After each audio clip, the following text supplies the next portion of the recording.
Ayo, Alkitabnya kalau sudah memberi persembahan, Alkitabnya dibuka. Alkitab dibuka.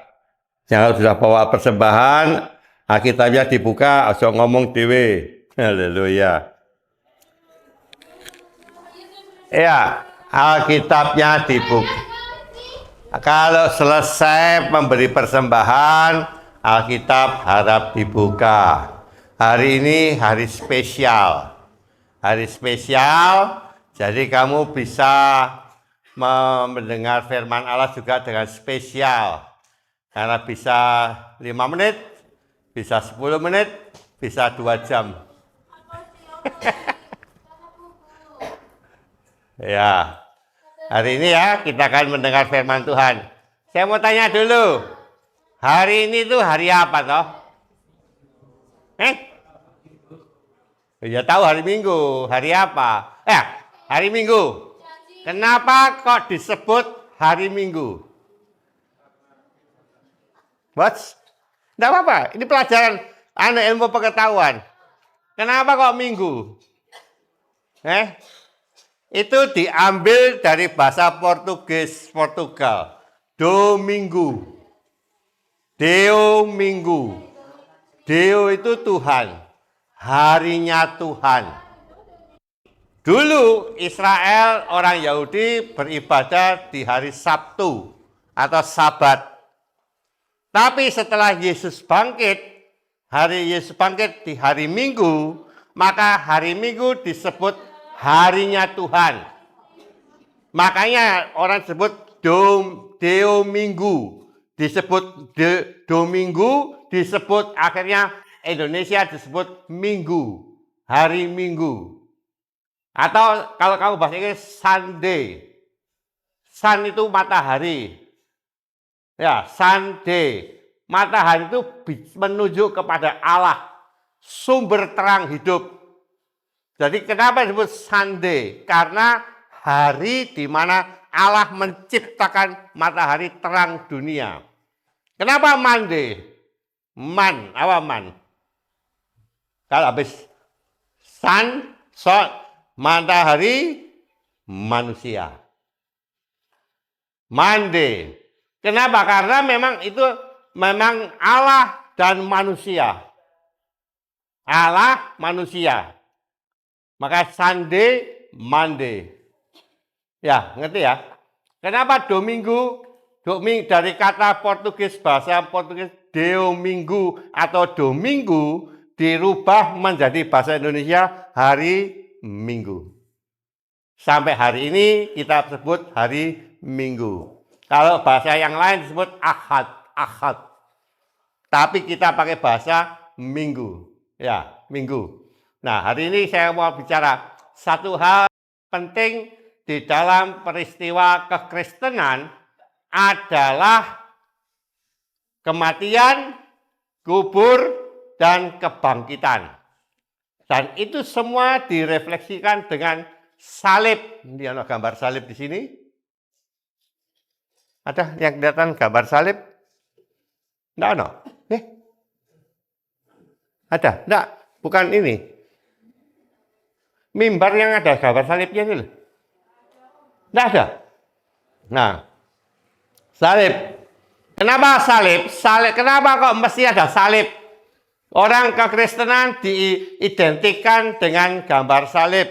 Cewek-cewek pakai anting, gambarnya apa? Salib. Kalung, salib.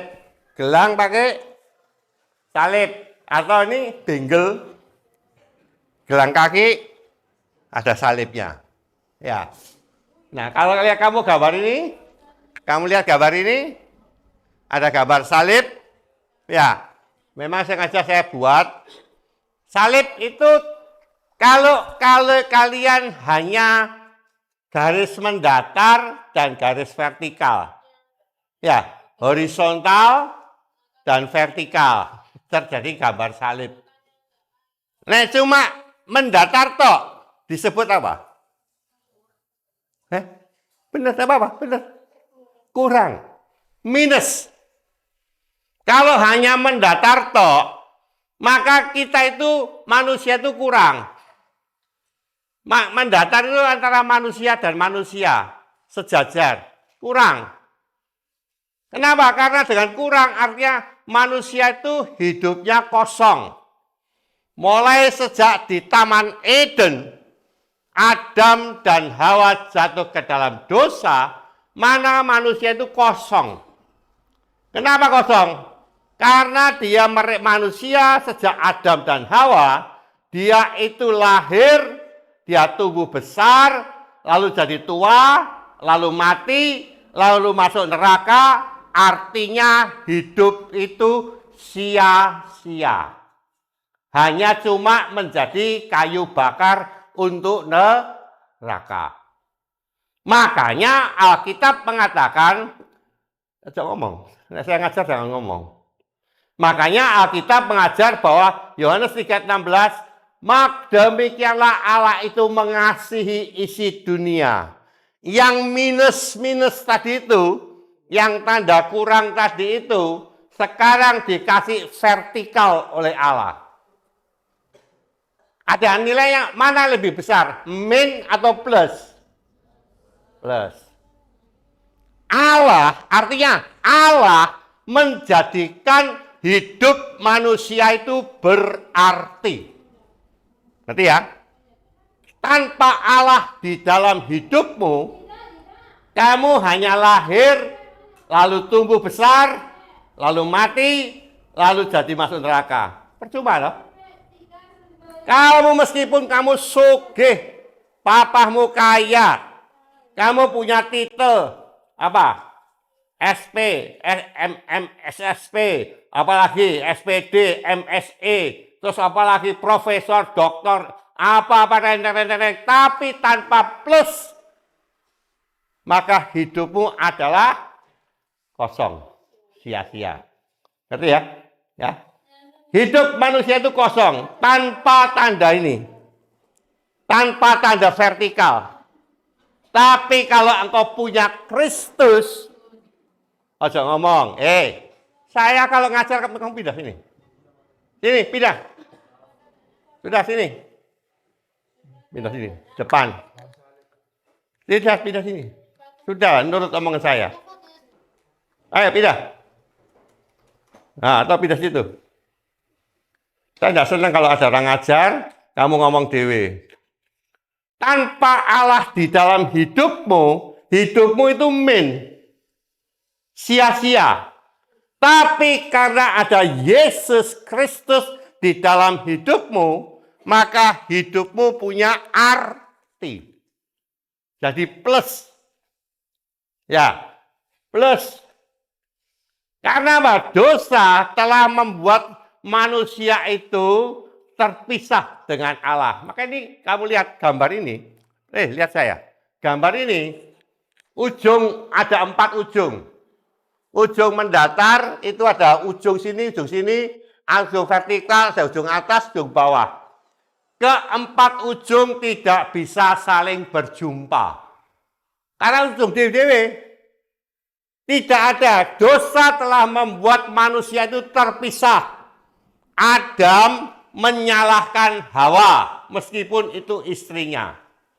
Ya, Hawa menyalahkan siapa? Ular. Sampai sejak itu, antara manusia satu dengan manusia lain selalu, saya ulang lagi, selalu ada perselisihan, pertengkaran. Manusia satu melawan manusia yang lain. Bangsa yang satu melawan bangsa yang lain. Tapi bukan cuma itu.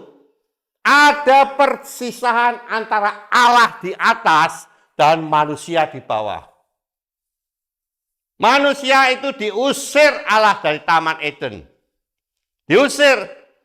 Nah, antara terpisah ini membuat satu manusia itu menjadi semakin pusing dia. Dosa telah memisahkan antara manusia dengan Allah, sehingga manusia itu mencari. Nah, disitulah setan ini pintar. Manusia cari damai.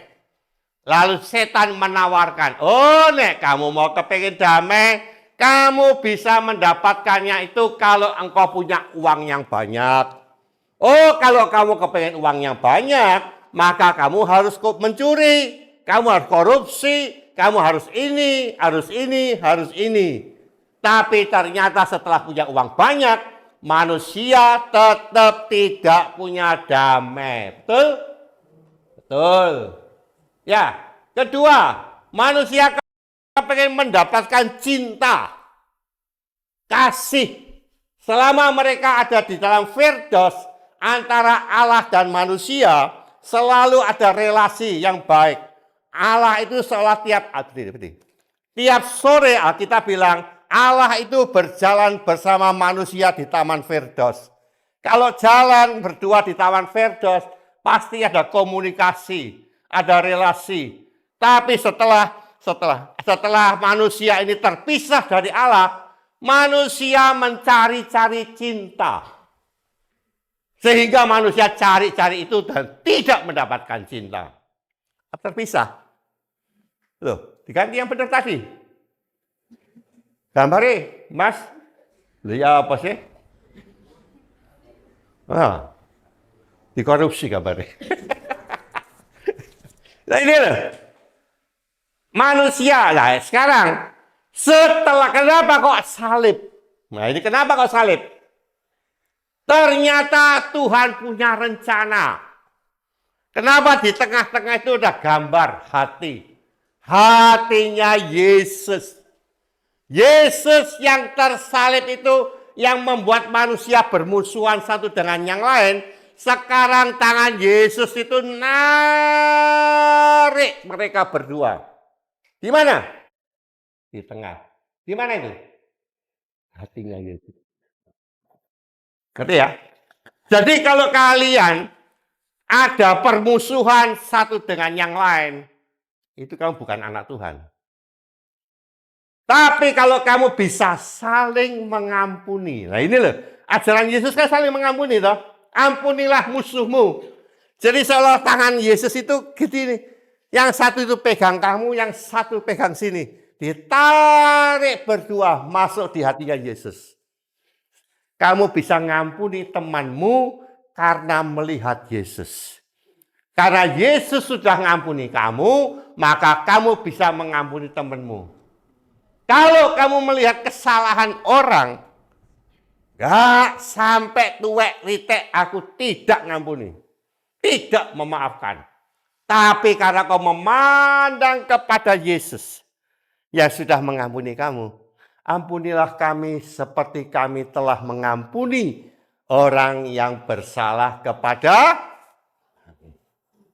Waktu itu kamu berkata apa? Seolah tangan Yesus pegang kamu.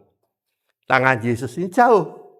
Ditarik dekat sama hatinya Yesus. Saling mengampuni.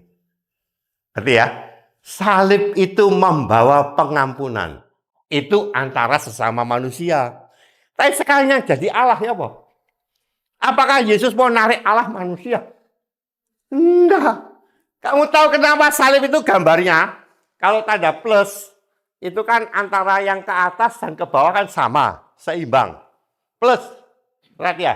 Plus itu ke atas ya 5 cm, dia di bawah 5 cm. Kanan kiri 5 cm. Tapi kalau salib, yang bawah lebih panjang atau lebih pendek? Panjang. Karena memang manusia itu terhilang terlalu jauh. Makanya anak-anak dengar saya. Karena begitu besar Allah mengasihi manusia. Seolah-olah yang atas itu lebih pendek. Sengaja Allah itu turun ke bawah. Dia angkat manusia. Manusia tidak punya kemampuan untuk naik ke atas. Tidak punya kemampuan. Tapi dari atas Allah itu sangat perkasa untuk narik manusia. Makanya hubungan antara Allah dan manusia bukan manusia cari Tuhan. Bukan. Tapi siapa? Allah cari manusia. Inisiatif mencari Allah datang dari Allah. Maka Allah menjelma jadi manusia. Pendek. Dia turun ke arah tengah. ke hatinya Yesus itu. Allah jadi hati, jadi manusia. Manusia naik, ditarik ke atas. Dekat dengan Allah. Artinya apa? Di tengah itu, hati itu adalah pusat pertemuan dari semua kasih manusia dengan Allah. Kalau engkau kepingin mengalami apa itu Allah, engkau harus berjumpa dengan Yesus. Kalau engkau kepingin bertemu dengan Allah, engkau harus ketemu dengan Yesus. Karena Yesus adalah pusat dari hati Allah. Kalau engkau kepingin berdamai dengan temanmu, dengan musuhmu, engkau harus datang kepada hatinya Yesus. Kamu bisa pandang, Yesus, engkau telah mengampuni aku. Sekarang aku mau mengampuni temanku. Memang dia salah Tuhan, tapi aku mau berinisiatif untuk mengarangkul dia. Makanya ada orang-orang yang gini, kena tipu muslihat iblis. Tipu muslihat iblis bilang gini, loh, sing salah itu DE. Ada apa kamu ini mau ngampuni? Enak, bodoh kamu. Wong sing salah dia kok. Seharusnya dia yang datang kepada kamu. Kamu benar. Ini iblis ngomong gitu. Tapi kasih itu mengalahkan semua kebencian. Saya ulangi. Kasih mengalahkan semua kebencian. Dengan apa? Sekarang kamu bilang, enggak. Saya telah diampuni sama Yesus. Sekarang memang dia salah. Tapi aku akan datang membawa dia, merangkul dia. Dengar ya. Itu kasih. Makanya kalau kamu jadi menamakan diri orang Kristen, anak Tuhan, kamu harus berani menyalurkan kasih Allah itu, hati Allah itu loh, kepada kita semua. Ayo baca ayat, sekarang baca ayat. Efesus,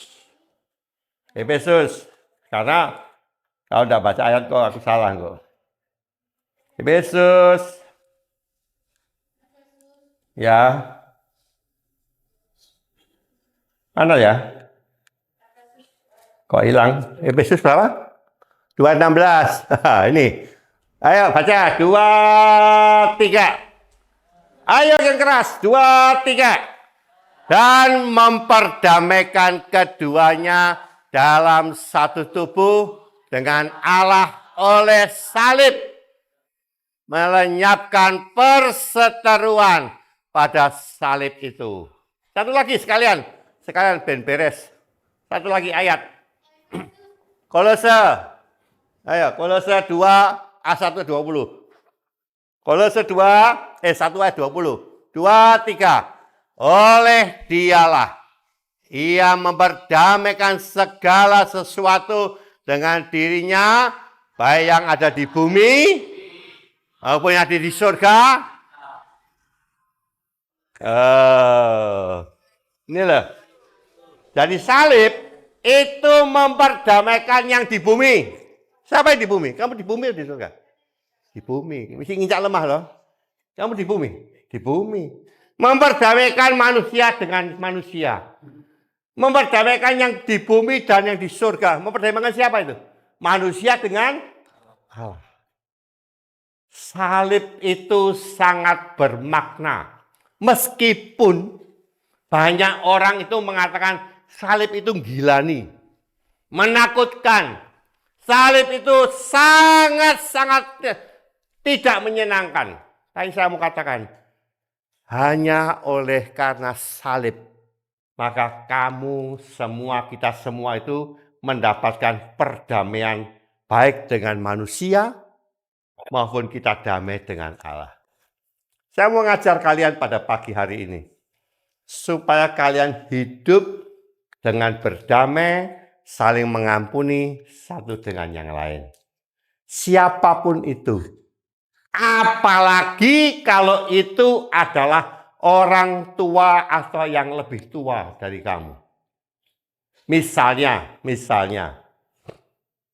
Kamu, siapa namamu? Victor. Victor punya mama, punya papa? Nah, ya, punya mama, punya papa. Bisa salah nggak mama papa? Bisa. Kalau kamu itu anak, kamu harus punya keberanian meskipun papa mamamu salah. Karena papa mama mungkin nggak pinter seperti kamu. Papa mama mungkin sekolah nggak seperti kamu. Mungkin kamu nanti sarjana komputer, tapi papamu nggak pernah sekolah komputer. Kalau dia salah, bisa nggak? Bisa. Belajar ngampuni mama papamu. Itu apalagi kepada teman-temanmu. Allah mau supaya hidup, Alkitab bilang, berhiduplah saling mengampunilah satu dengan yang lain. Saling mengampuni. Karena kalau kamu bisa mengampuni orang, maka Bapamu yang di surga itu juga akan mengampuni kamu. Mengasihi dan mengampuni. Itu adalah dua sisi mata uang. Dua sisi mata uang. Nah, saya mau tanya, siapa mau duit? Ini ada gambarnya, yang sini ada polos putih. Nah, ini ada gambarnya.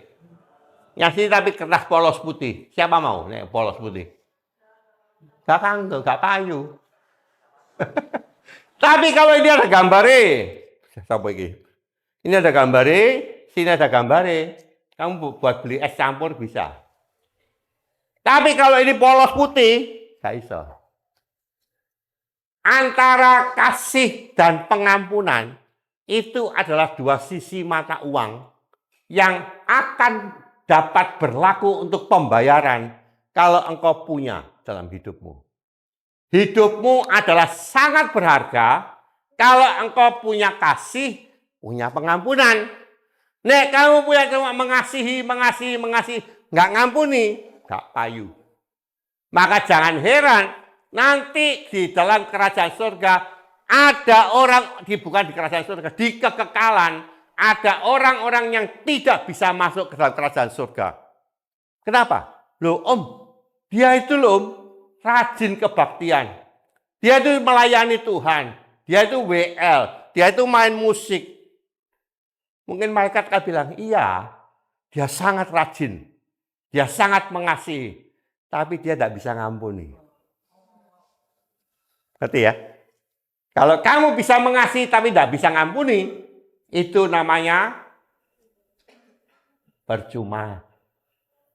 Percuma. Harus mengasihi dan mengampuni. Yesus juga sama. Dia mati tersalib, dia memperdamaikan, dia mengasihi dan mengampuni. Lunas, damai, masuk ke dalam surga. Jadi kalau kalian mau jadi anak Tuhan, mumpung kamu masih muda-muda, jangan simpan dendam. Jangan simpan dendam dan amarah. Karena kalau kamu simpan dendam amarah, itu artinya kamu tidak bisa ngampuni. Bukan melupakan, yang gelap ingat manusia tetap eling, tapi bisa ngampuni. Karena kau bisa ngampuni, maka saya percaya kamu mendapat bagian hidup yang kekal. Nek kamu meskipun mengasihi, tapi tidak bisa ngampuni, ojo kaget kalau kita tidak ketemu dalam kekekalan kerajaan surga. Ya, memang berat. Om, langsung salah deh om. Masa saya ini selalu mengasihi dan mengampuni. Nanti kalau dia itu datang kepada saya om, lalu dia minta maaf, dan nyembah, itu saya baru. Jangan nunggu. Kalau kamu membereskan hidupmu, yang penting hidupmu dibereskan, maka kamu akan melihat berkat Tuhan turun ke atas kamu. Ngerti ya? Saya mau anak-anak di sini semuanya hiduplah dalam perdamaian dengan semua orang. Karena kalau kamu tidak hidup berdamai, percuma, sia-sia.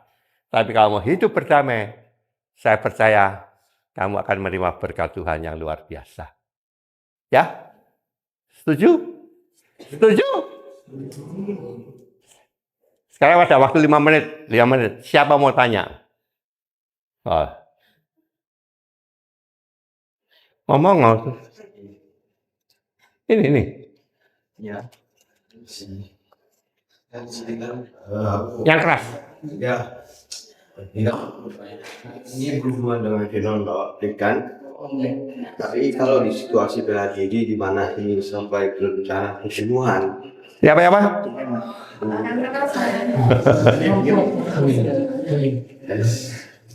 Ya, coba dites ngomong. Tes. Nah. Tak ulang lagi. Dan ini berhubungan dengan firman. Tapi kalau di situasi bela diri di mana ini? Bela diri. Tunggu.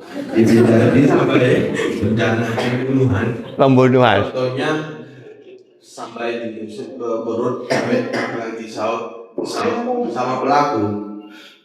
Kan ini kita tidak bisa kontrol tubuh kita, di mana kita kontrol dengan insting, di mana ya kita melukai sang penyerang atau pelaku. Dan ini berhubungan dengan apa yang Pak bilang, kalau iblis akan membisikkan orang yang salah dan menyalahkan orang emang yang tidak salah. Jadi kalau di situasi itu apa? Nah, Beda. ini tanyanya temanmu ini, siapa sedangmu? Given tanya gini, kalau orang tanding bela diri, misalnya, terus ditendang, terus mati ya, misalnya mati. Saya mau tanya sekarang, kalau kamu misalnya tentara Kristen, tentara TNI, Kristen, disuruh komandan jenderalmu, Given maju perang, itu ada musuh, buat tembak pada, ayo,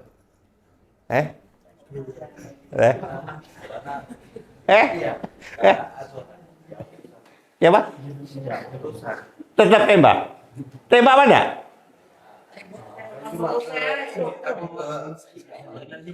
Umumnya baik lagi, tapi ya nggak ngawur. Nah ini coba berdiri Pak, berdiri. Ini tentara musuh, bawa tembak mana musuh ini? Dia juga bawa bedil, kamu, bawa tembak apa enggak musuh ini? Ayo. Dipakai nisik kamu. Loh, dia itu gini, ini juga bawa bedil. Dia itu bawa bedil. Nah. Ya. Ini musuhmu. Kamu tembak pada? Ipo, kamu gini. Ditembak sek mati kamu. Ini loh, di dalam pertandingan olahraga, ya, olahraga itu ada satu peraturan.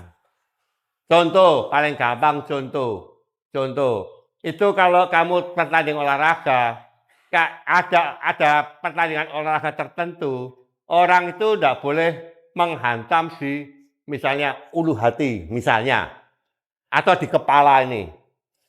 Demikian pula, tapi kalau dia ditembak, dipukul tangannya, terus dia ternyata mati, ya sudah mau dikapak. Masa mau ganti nyawanya, kan dia tidak bisa. Pokoknya asal kamu bertanding dengan aturan yang benar, ya sudah, tidak apa-apa. Misalnya Pak Endi, kamu sepak pas kepalanya dia, ya tidak boleh, aturannya tidak boleh. Tadi ya? Hah?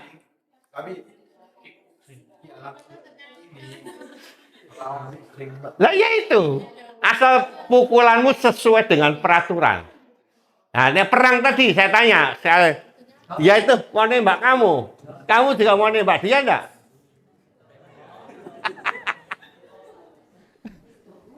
Karena ini perang. Kalau kamu udah nembak dia yang nembak kamu, gitu loh. Dan kamu melakukan itu atas perintahnya jenderalmu. Memang harus mengasihi dan mengampuni. Tapi kalau kamu tidak nurut perintah jenderalmu di sebelahmu. Misal jenderal ini jenderalmu. Given, tembak dia. Terus kamu bilang, ya kamu yang ditembak sama jenderalmu ini. Ngerti tak? Ya. Apa lagi? Mau tanya? Cewek? Laki-laki? Tahu nggak? Pinter, kabeh. Dah tanya. Ya. Siapa? Cewek? 1, 2, 3. 1, 2, 3. Terakhir.